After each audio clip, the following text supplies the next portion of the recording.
Okay, January's over, so you know what that means. It's time for our January recap of all the things I did this month. You may have noticed that I only put up 2 out of 4 vlogs last month. That's because I was real busy watching stuff. And you'll find out what that was in the TV section, so I'm gonna start with the movie section. What's kind of become a tradition is that Carson and I have a movie marathon on January 1st.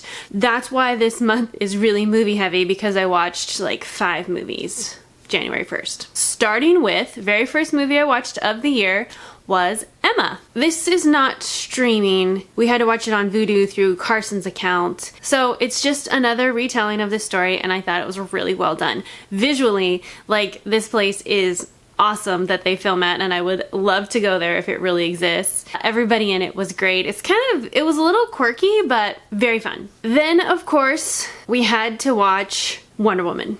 WW84, Wonder Woman 84, whatever you want to call it. It's supposed to be the big blockbuster of the year, right? It was better than the first one, in my personal opinion. Do I love DC movies? No, you know I don't. But it wasn't bad. It was actually pretty good. It had a lot more of the things of Wonder Woman that I know. I was really curious how they were going to bring Chris Pine back. It does kind of all make sense. So I think storyline, this one for DC is definitely up there at the top of the DC movies I have seen. That's all I want to say about Wonder Woman. Wonder Woman is on HBO Max. I'm not sure if it's still on there because I know it was limited, but that was the only place that I could watch it. Then we watched X-Men: The Dark Phoenix. One movie I have been wanting to see. I don't know why I missed it in the theaters, like way back in the day, but I finally saw that it was on HBO Max, so I was like, okay, it's time to watch X-Men: Dark Phoenix. I love X-Men. Have this movie, I really wanted it to be a lot better than it was, but it's definitely up there with the quality of the reimagined X-Men. I have a feeling that that's all just going to be phased out and we're getting a whole new series, but that's another topic for another day. This is what I give this movie. And the final movie that we watched on New Year's Day was Bombshell. This movie's really good. Like, I'm not a big political person, so I don't necessarily understand all the people and things that were happening in this movie, and that was kind of what steered me away from it originally. Thought it was going to be like real hardcore feminist, real political, and it wasn't. It was actually entertaining in an educational sort of way. So I have to say, this movie's pretty good. A lot of famous people in it, like a lot. Even Emma from Once Upon a Time is in it for like a hot minute, but like celebrities throughout this whole movie, which was kind of cool. Some of them are unrecognizable. Watch this on Hulu. After that day of movie watching, I kind of realized a theme was happening. You might think it's girl power, but it's not. It's new movies. This month decided to just watch a lot of movies I have never watched before, so I kind of kept rolling with that theme, and I found Instant Family on Hulu. I think that Mark Wahlberg has done like a real good job with his acting career. He picks really funny and interesting roles that he's good at. And this movie was super adorable. I think it's based on a true story where this couple adopts these 3 siblings and their whole family dynamics, and it was very interesting. I don't know anything about fostering and adopting, but it did seem like it was kind of obviously a comedical way to portray it, but it seemed pretty real, which was what I really liked the most about this movie, that everybody in it was really good. And then on Amazon Prime, a movie that's been in my queue for a while is Britney Runs a Marathon. I was just scrolling and I was like, oh, that looks interesting, so I saved it months ago. I'm like, watching new movies, now's the time to watch it. It was inspiring in the fact that if you set your mind to do something, you can do it. You will slip, you will fall, you will get back up. So that part of the movie I thought was really inspiring. The main gal, who I've seen a couple other things, she was pretty funny, but kind of dark sometimes. Overall, it was pretty inspiring. Is it the best sports movie I've ever seen? No. But was it still interesting? Yes. And again, I'm still obsessed with New York things, and this movie is set in New York. I don't know, I think I'm just in a New York state of mind for these past couple months because everything I've been doing is New York. Then, I guess this segues to that. I watched Miracle on Disney Plus about the Lake Placid Olympics. No, it's about the hockey team that goes to the Olympics, but I had never seen this movie, and you know how I feel about Kurt Russell. Love Kurt Russell, so I'm surprised I've never seen this one, but it has always been on my list, and I really miss not having the Olympics this year, so I've watched a couple Olympic-esque things. And this movie was, I'm not gonna say it's my favorite sports movie, but it wasn't bad, it wasn't great, it was inspiring, and it was very interesting. Even though you know they win, you were still totally invested in the whole storyline. And then of course I watched movies that I have seen before because I just love repeating movies. One of those movies was Seven Brides for Seven Brothers. Now, I'm an old school musical fan.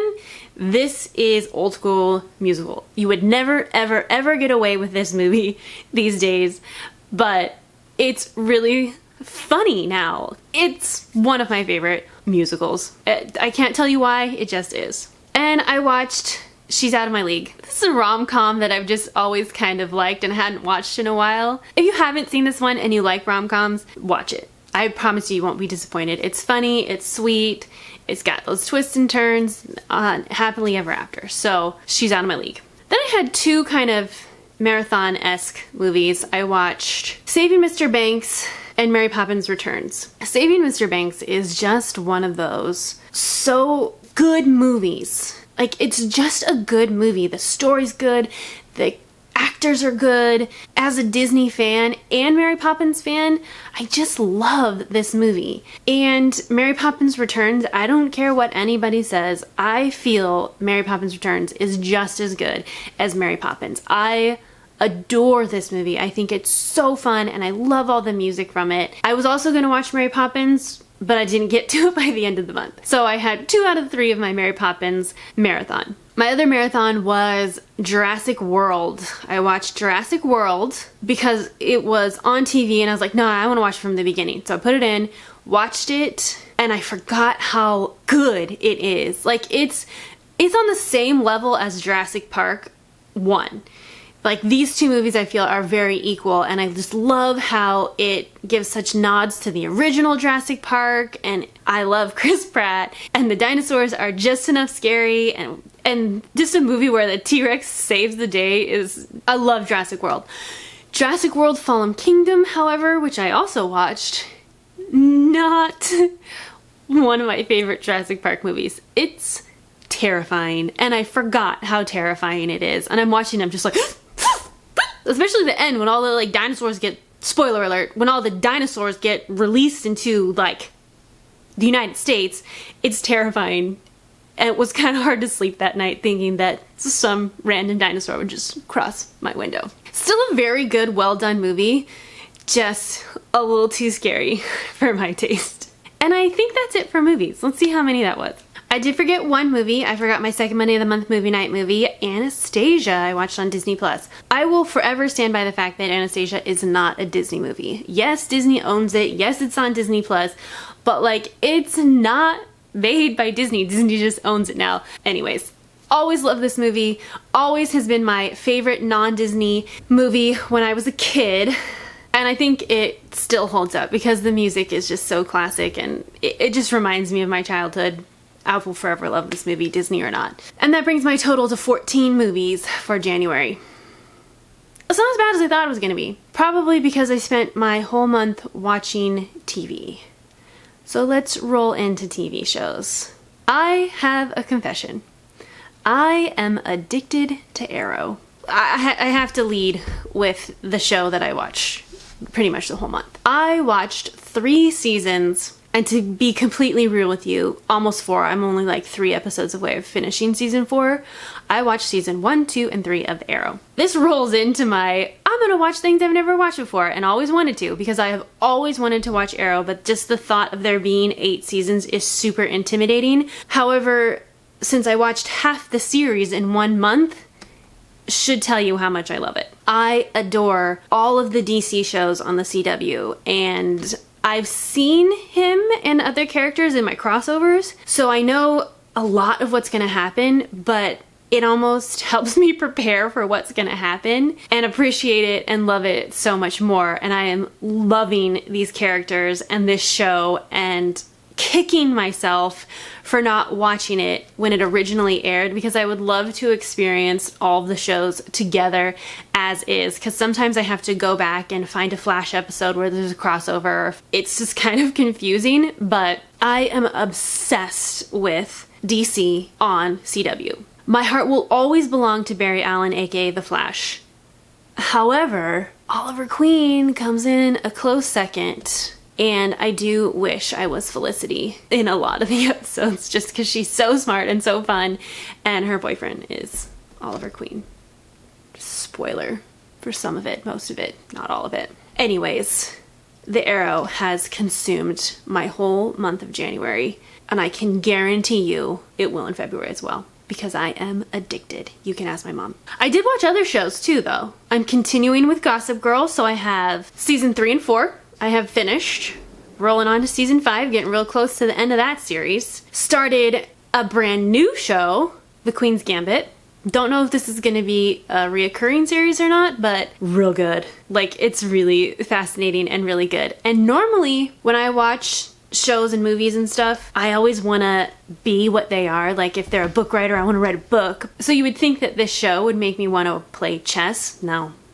I have no interest in playing or learning chess. I love the look of a chessboard, and I would 100% have one sitting on my side table in my fancy living room, but I have no idea how to play chess, and that would really be on the bottom of the list of things I want to learn in my lifetime. But the show was still very interesting as a non-chess person. And then a show that I don't normally watch, like I know of, and I watch the holiday one, but I've never actually watched. I watched the newest season of The Great British Bake Off, and have decided that I'm going to bake everything they make in that show. Not everything. I'm going to try to bake a lot of the things that they make in that show, because I just want to know if I can do it, and it just looks fun. I think what I loved the most about this show is that they all just are friends and they get along. Like, when you go from The Bachelor, where everyone hates each other, to a show like The Great British Bake Off, where everybody's just a big family. I love that kind of joy in a show. Great British Bake Off. Watch it if you haven't. So, 7 seasons of TV, that seems pretty tame, right? No. Let's back up a second. Back to Arrow. Arrow is not some 30-minute, 8-episode season. No.